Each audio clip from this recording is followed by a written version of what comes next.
Hi, welcome to Bookie. Today we will unlock the book A Little History of the World. Imagine yourself as the mythical Icarus. You put on your wings and fly out of the labyrinth where the Minotaur is trapped.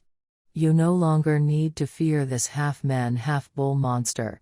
You can indulge in your passion for enjoying the splendid Crete civilization and the magnificent view of the Aegean Sea. The land is broken up into a patchwork of numerous tiny peninsulas and islands, which are outlined by the meandering coastline. You're all too familiar with the pyramids, which lie on the Nile to the south. You fly east and see a flotilla of merchant ships laden with purple fabric sailing from the eastern shores of the Mediterranean. These merchants are the Phoenicians, who invented the earliest alphabetic writing. People who are using the Greek Latin and the Cyrillic alphabet should all be grateful to the Phoenicians for their genius creation. Further east, your view is blocked by an unfinished tower, the Tower of Babel, which was built by the Babylonians in order to reach up to heaven and catch the stars and the moon. On this fertile ground called Mesopotamia, the Sumerians also developed the world's first cities using only clay bricks. They observed the heavens from the towers they built and named the days of the week after the sun, moon and planets, thus creating a concept of time from chaos.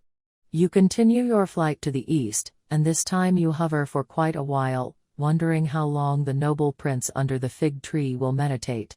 He is meditating on how the creatures fed by the river Ganges could be freed from their overwhelming misery. Further east is the end of the continent, and you see the herdsmen of the steppe being cut off from the north by a high wall.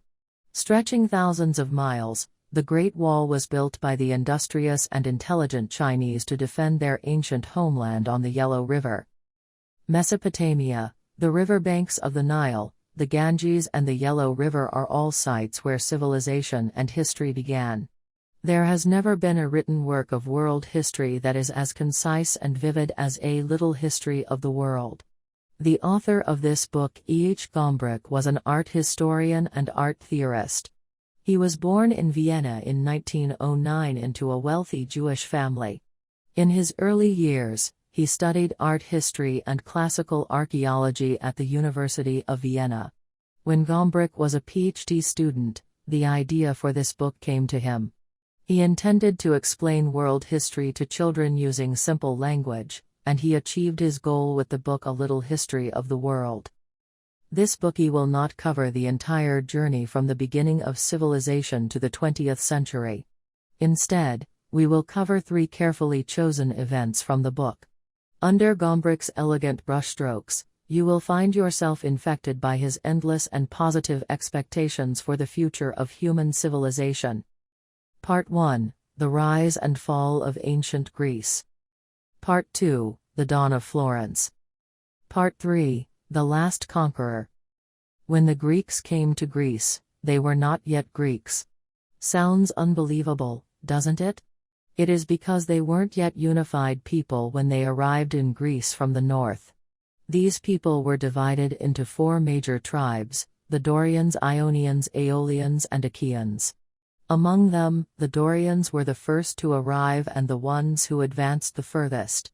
They managed to reach the southernmost tip of Greece, the Peloponnese Peninsula, which looks like a maple leaf. The Dorians wiped out the Mycenaean civilization and turned the original inhabitants into slaves before settling in the city. This city became Sparta. The Ionians arrived too late to take over Sparta. They founded a metropolis called Athens, which later became a sworn enemy of Sparta. The Greeks were natural-born seafarers and merchants. They established many colonies in Asia Minor, just across the sea from Greece. When the Greeks sold olive oil and cereals to the Phoenicians, both sides learned many skills from each other, most importantly the knowledge of an alphabet and written language. When the Greeks expanded into Asia Minor, the new masters of Mesopotamia, the Persians, had their eye on the land as well. The Persians were originally a small tribe, but they had a great leader, Cyrus II. According to Herodotus, Cyrus' grandfather was awakened by a nightmare